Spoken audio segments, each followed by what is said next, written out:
Hello everybody and welcome to the review log for No Game, No Life. Hopefully, first season in the continued series of hopefully as many seasons as there are needed. As is fairly apparent, I absolutely loved the series. It was really quite hilarious. It was quite entertaining. It was pretty interesting usage of just rules and just actually surprisingly clever and kind of intelligent in some parts, mostly in the way that it was about abusing the systems and bending the systems to your will instead of just flat out. Basically, it was just exploitations of the systems instead of just excelling in the systems themselves. Just because that would be boring or something. I don't know, but yeah, it was really quite a good series. It's really quite good, and hopefully with that movie coming soon, there will be more continuation for this series because I would absolutely love that. It left off at a good point, but I would love to see more. So let's just get the basics out. So the animation quality, it's really quite top notch. Now I really suck at distinguishing CG, but see, yeah, it's very apparent that they had to use it at some points, but it doesn't stick out like a sore thumb, but rather it blends in the world quite naturally. And considering how heavily they more probably used it, it's not. It's like the animation quality itself actually supports the heavy use of CGI as well, and that's pretty nice. And the animation itself is actually really quite good. It's very detailed, very poignant, and most of all, it's very active and very colorful as well whenever it needs to be. The art style itself being very key determining factor of how unique of a look the series has. It has some of the more basic qualities that most anime has, or most anime and manga, I suppose. The basic anime kind of qualities, but it does have a very specific look to it, more specifically in the facial features of the characters, and that's nice. It's a very easy way to distinguish itself from other shows, and it also makes it quite easy to pick out this art style and see, like, whenever the show is mentioned or shown, you can easily just distinguish it from other series. Though that mostly is with the color character designs, and of course with the color usage, because the show has a pretty good, in my opinion, a very good art design as well on the color side of things. But that's not really something I can judge very well, considering my color blindness. Still, so the animation and the art design is definitely very good. I also like that we have seen quite an interesting, like, the Flugel, if I remember correctly their name, those angel-like creatures, they are, well, that's really kind of an interesting, unique character concept for our race, and it's quite nice to have something a bit more unique. And I would be very interested to see just in general how many more species there will be, and that's where the novels come in, and that's when I'm gonna have to get to because I want to see. But yeah, and considering that they are all quite different, it's nice. It's surprisingly rich and creative world that is also quite intriguing to look at and see how it survived up until this point. Um, I also absolutely love the design of Death. That's that pretty much goes without saying. Um, then let's talk about the music because this is something I rarely have that much to say about music, considering that, which is surprising considering my training, but still. The music is, well, the openings and the endings. The music is quite well done. It's very good for the ending and beginning, and they are like the opening song, the opening theme. That it's, in my opinion, it is one of the one of the best opening themes ever. Perhaps a very good example of how to do a very, like, it would be a pretty ultimate opening theme for basically anything, considering how just considering how well it has like a lot of the good features of music just in general, and it serves as an opening really quite well for almost anything if you just change up the lyrics and time the animation itself to it. But just in general, the opening song is absolutely wonderful. Like I think it's one of the best examples of just an opening song as a general. The animation itself, yeah, it's really good. Like it's pretty. The opening and the endings are really quite nice, and I do like when they were changed a bit too. And they also used quite a flexible amount of the opening to perhaps sometimes neglect it to give more of a story, but that's besides the point. But yeah, the music is at its best, it's really darn good. At its worst, it's a background music that just fills the silence. And that's pretty good. And they did have few moments of silence in there as well, mostly for comedic purposes, and that's nice. Considering that the show has a rather wide variety of jokes that it goes for, although it does have some of the repeating themes coming in. It does have a little bit of a varied soundtrack, and that's a nice, though it is mostly rather well, they all pretty much follow a specific line, and it's nothing exactly creative in the background music track, but it's not a it's not a bad track by any means. There's nothing really. Looking through the songs, I didn't pick out anything bad, but specifically, and the worst were just some things that were just meant to fill the dead air. So yeah. The voice actors actually I found to be surprisingly really darn good, which is rare for me to even note. But there's not much to say. I absolutely adore Shiro's voice actor, but that's about all the notes I have. She does her job quite well of being an adorable emote. It's nice, but I don't have much else to say about that. I suppose we should talk about the story, because this is where the greatest strength for the show comes to life. A game-centric setting. Ooh boy. Well, first of all, I do love that they are using... Well, the term game is rather loose, because basically that can describe any kind of thing where you are competing against one another. Anything where you can, like, it is very loosely defined. I mean, it can be even a coin flips for. It ranges from coin flips to virtual reality, from accurate estimates to, I don't know, rock paper scissors. Like it's quite a the basic setting itself. I absolutely love. It's an interesting setting for a world. It's an interesting setting for a like for for a show to be centered around.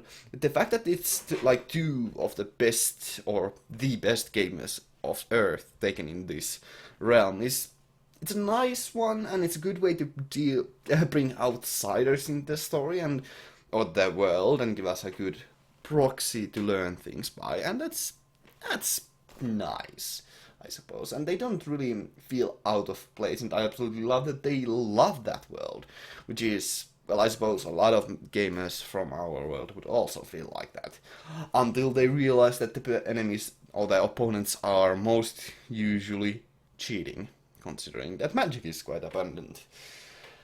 The use of just games as basically a settlement for everything was quite a creative one, and they started to expand the use of those covenants in a more not looser but more creative way, such as giving commands that they would not be aware of, which was really quite creative. It was really quite cool, and I really like how the final match was basically decided with that, even though it seemed to come almost out of nowhere, but it was understandable when they did it and when they gave that command. And anyway, it was just clever how they started to use basically the really wide variety of options that those covenants let them have. It's really good. It's really, really nice.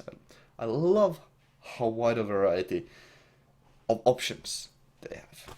It's just really, really quite nice. I suppose the main goal, I was honestly surprised at the ending point, considering it seems that, like there's so much more to go for. And although they actually annexed, or not annexed, but I suppose just melded together with the werebeasts, that them, at the ending, with that coin flip. That's quite creative. Like it was a rather huge surprise and a bit of a strange thing to just, you know, have them conquer half a continent or half a race with that.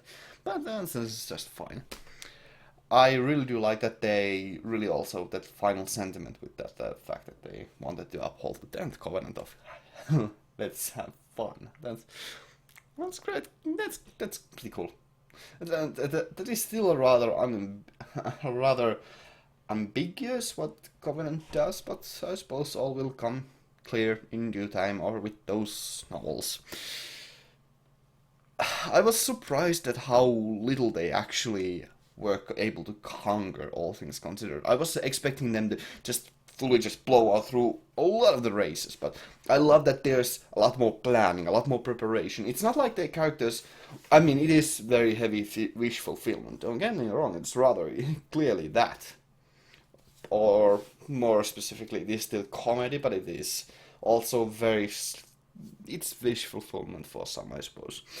Um, I like it that our two main characters, it's not that their strength is because they have plot armor, and it's not that they are good and they win games just because they are so damn good, but we actually see them go through a lot of planning, a lot of, well, they don't, it's not that they win because they go into games knowing that they will win, but rather they know that they will win the games because they work hard before the games themselves to win them. Basically, they win the matches before they begin. That's really quite nice. It also showcases the strength of games as a medium, just in general, that you can have a pre-stage planning phase or a more meta type of gaming going around the game itself, and that's just it's wonderful, and it shows us quite a wide variety of just options again there. And I suppose options are one of the best things about this, like the fact that they have so many options and they can portray such a wide variety of possibilities. And even though they do have magic as a very throwaway explanation for majority of the events, but it's not it's and also just in general that it's a fantasy setting, it's not that it's used as a crux, but rather as an enabler for some really quite creative matches, some really quite creative storylines, just as the fact that Sora wagered his existence in that match, and which was really, really quite interesting. It was really one of my favorite parts of the series. I just absolutely love the storytelling. It's creative. It's very wide. It's like has a lot. Like obviously, we know that they won't lose.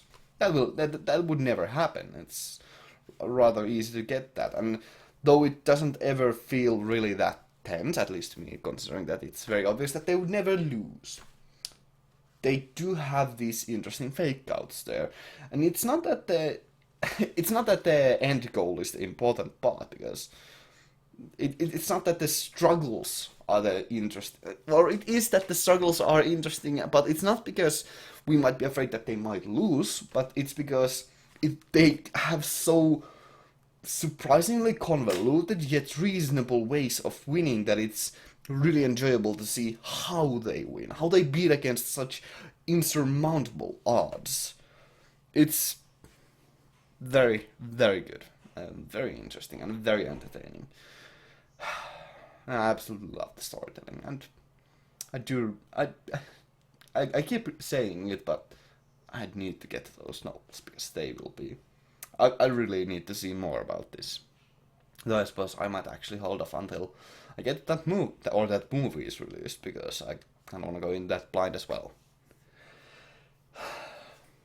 Apologies.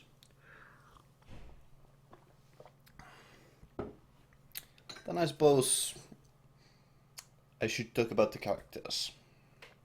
Well, let's talk about the side characters first, because, um, well,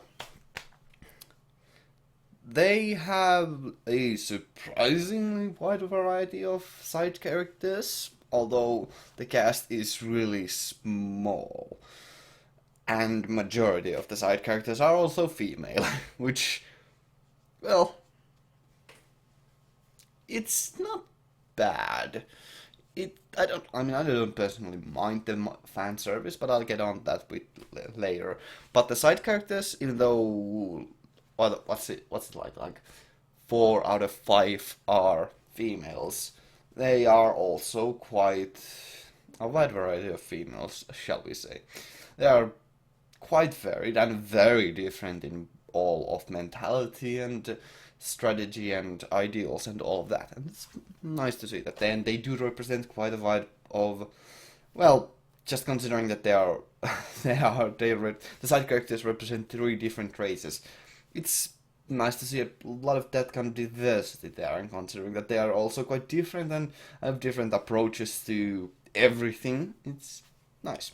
And it also provides a bit of an interesting opportunity for a very, very unusual but characteristic for the show humor, which is nice.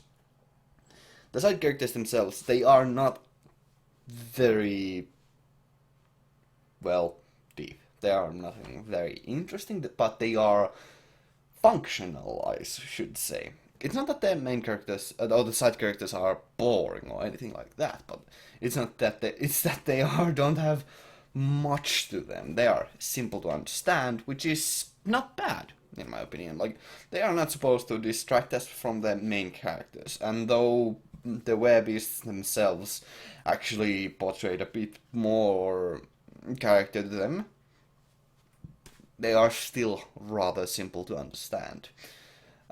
But that's not. I don't mind that. It's just completely fine by me. But the 2 main characters themselves, I absolutely love. Mostly because it is obvious that they are, as I stated, it is obvious that they will never lose. Basically, because that's the premise. It's part of the premise that they will never lose. And even though that does take the tension away, like I said, I don't mind it. It's not, the tension is not the main point here, but it's rather these 2 unimaginably intelligent and proficient people just beating games like that. And even though they are basically immortal, I do like that they do have still a weakness, and that it's not that they are both exact, like, they are definitely not just like, they don't have mirroring skill sets, but rather they have complementary skill sets. And it's not that they are immortal or unbeatable alone, but rather they are unbeatable because they work together, and they work as a pair more than anything, which is, it's, I mean, that kind of synergy is nothing new to anything. It's quite usual, but it's a nice supplementary fact, and it does have a lot of meaning in their background, which I also do quite like. But the characters themselves, they are, even though they do have that a bit more background to them, it's not that they are still not really that deep or hard to understand. They are very simplistic, they are very simple, but they are not boring, and I suppose that's the main point. They are not boring. And I honestly don't mind the, uh, or I do mind, but whatever. I suppose I'm gonna have to move on that topic. The excessive amount of fan service here, which I actually am very surprised by. Looking back at it, they had at the same time a surprisingly lot of it. But it's only surprising because I look like, when I remember the series, it doesn't feel like there was that much. Looking at it, like how much time they spent on it, it feels like I should remember more about it, or like it should stick out more, because I don't really prefer fan service. So, and considering how flagrant it is, it's just wondrous how they were able to overpower that kind of a cringy moment of, oh, it's going to be a bit more fan service. Okay, this is how we're gonna do things with the amount of flair the games have. In a way, just kind of having the fan service serve as a filler, even though it actually is kind of, in a way, if you consider it that. Although I suppose for those who actually enjoy it, it's just completely just beneficiary. And it's rather nice.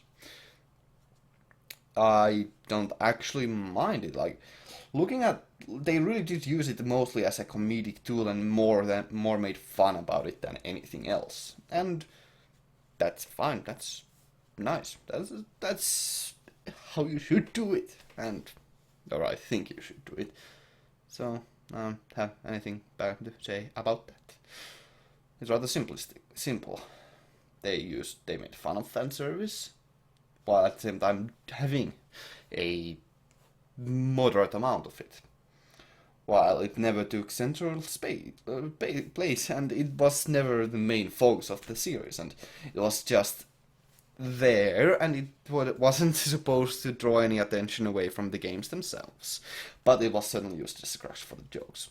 Now, the comedy style itself, I actually am very certain that it could easily turn a lot of people away from the series, because I don't think it's all-inclusive comedy. It certainly is something that relies quite heavily on references, and physical humor and slapstick, as well as just, well, references as well are probably some of the main things about it. But I don't think like a lot of people would come into this without getting some of the references.